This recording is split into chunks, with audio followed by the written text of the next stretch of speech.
రాష్ట్ర ప్రభుత్వం తీసుకొచ్చిన భూభారతి చట్టం వల్ల రైతాంగ సమస్యలు సత్వరమే పరిష్కారం అవుతున్నాయని రాష్ట్ర ఎక్సైజ్ శాఖ మంత్రి జూపల్లి కృష్ణారావు అన్నారు. మహబూబ్ నగర్ జిల్లా బూత్పూర్లో భూభారతిపై ఏర్పాటు చేసిన అవగాహన సదస్సుకు మంత్రి జూపల్లి కృష్ణారావు ముఖ్య అతిథిగా హాజరయ్యారు. ఈ సదస్సులో మంత్రి మాట్లాడుతూ భూపరమైన సమస్యల పరిష్కారానికి గతంలో సరైన చట్టం లేక రైతులు అనేక ఇబ్బందులు ఎదుర్కొన్నారని అన్నారు. భూభారతి చట్టంతో ఆ లోటు భర్తీ అయిందని మంత్రి పేర్కొన్నారు. మహబూబ్ నగర్ లోని తెలంగాణ చౌరస్తాలో ప్రజా సంఘాల ఆధ్వర్యంలో జమ్మూ కాశ్మీర్లో పర్యాటకులపై క్రూరమైన దాడికి పాల్పడిన ఉగ్రవాదుల దిష్టిబొమ్మను దగ్ధం చేశారు. కొవ్వొత్తులు వెలిగించి మృతులకు సంతాపం తెలిపారు. ఈ సందర్భంగా పలువురు మాట్లాడుతూ దాడికి పాల్పడిన వారిని గుర్తించి కఠినంగా శిక్షించాలని డిమాండ్ చేశారు. పర్యాటకులపై ఉగ్రవాదులు విచక్షణారహితంగా దాడులు చేయడం పిరికిపంద చర్య అని అన్నారు. చనిపోయిన వ్యక్తుల కుటుంబాలకు కేంద్ర ప్రభుత్వం అండగా నిలవాలని కోరారు. ధాన్యం కొనుగోలు కేంద్రాలలో రైతులు ఎలాంటి ఇబ్బందులకు గురి చేయవద్దని రాష్ట్ర ఎక్సైజ్ పర్యాటక శాఖ మంత్రి జూపల్లి కృష్ణారావు అన్నారు. మహబూబ్ నగర్ జిల్లా కలెక్టర్ కార్యాలయంలో జిల్లా ఉన్నతాధికారులు ప్రజా ప్రతినిధులతో కలిసి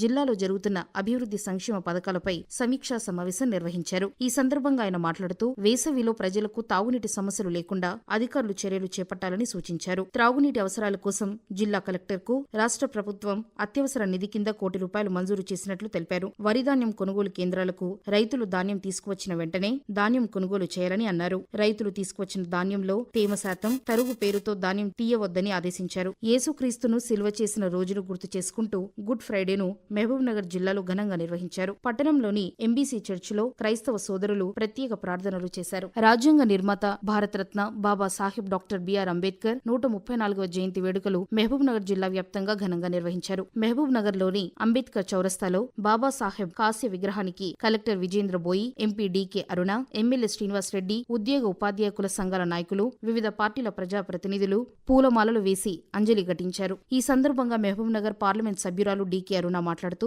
డాక్టర్ బిఆర్ అంబేద్కర్ సాంఘికపరమైన, ఆర్థికపరమైన అవమానాలతో నిరంతరం పోరాడుతూ స్వయం కృషితో పైకి వచ్చారని తెలిపారు. అనంతరం ఎమ్మెల్యే శ్రీనివాసరెడ్డి మాట్లాడుతూ నైతిక విలువలతో కూడిన శాంతియుత ప్రజాజీవనం, స్వతంత్ర సమానత్వం ప్రాతిపదికలుగా భారతీయ సమాజాన్ని పునర్నిర్మించాలన్నదే అంబేద్కర్ ఆశయమని అన్నారు. వక్ఫ్ సవరణ బిల్లు పార్లమెంట్లో ఆమోదం పొందిన నేపథ్యంలో కాంగ్రెస్ పార్టీ మైనార్టీల్లో లేనిపోని అపోహలు సృష్టించేందుకు ప్రయత్నిస్తోందని బీజేపీ జాతీయ ఉపాధ్యక్షురాలు మహబూబ్ నగర్ ఎంపీ డీకే అరుణ విమర్శించారు. బీజేపీ పార్టీ ఆవిర్భావ దినోత్సవం సందర్భంగా పార్టీ కార్యాలయంలో బీజేపీ ఆవిర్భావ దినోత్సవ వేడుకల్లో ఆమె పాల్గొన్నారు. ఈ సందర్భంగా డీకే అరుణ మీడియాతో మాట్లాడుతూ వక్ఫ్ సవరణ బిల్లు పార్లమెంట్లో ఆమోదం పొందడం వల్ల ముస్లింలకు ఎలాంటి నష్టం లేదని అన్నారు. బీజేపీ కార్యకర్తలు వక్ఫ్ చట్టంపై ప్రజల్లో విస్తృతమైన అవగాహన కల్పించాలని కోరారు. తెలంగాణకు పోరాటాన్ని నేర్పిన యుద్ధ వీరుడు సర్దార్ సర్వాయి పాపన్న గౌడ్ అని మహబూబ్ నగర్ ఎమ్మెల్యే శ్రీనివాసరెడ్డి అన్నారు. మహబూబ్ నగర్ జిల్లా కేంద్రంలో సర్దార్ సర్వాయి పాపన్న వర్ధంతిని ఘనంగా నిర్వహించారు. ఈ సందర్భంగా ఆయన విగ్రహానికి ఎమ్మెల్యే పూలమాలలు వేసి నివాళులర్పించారు.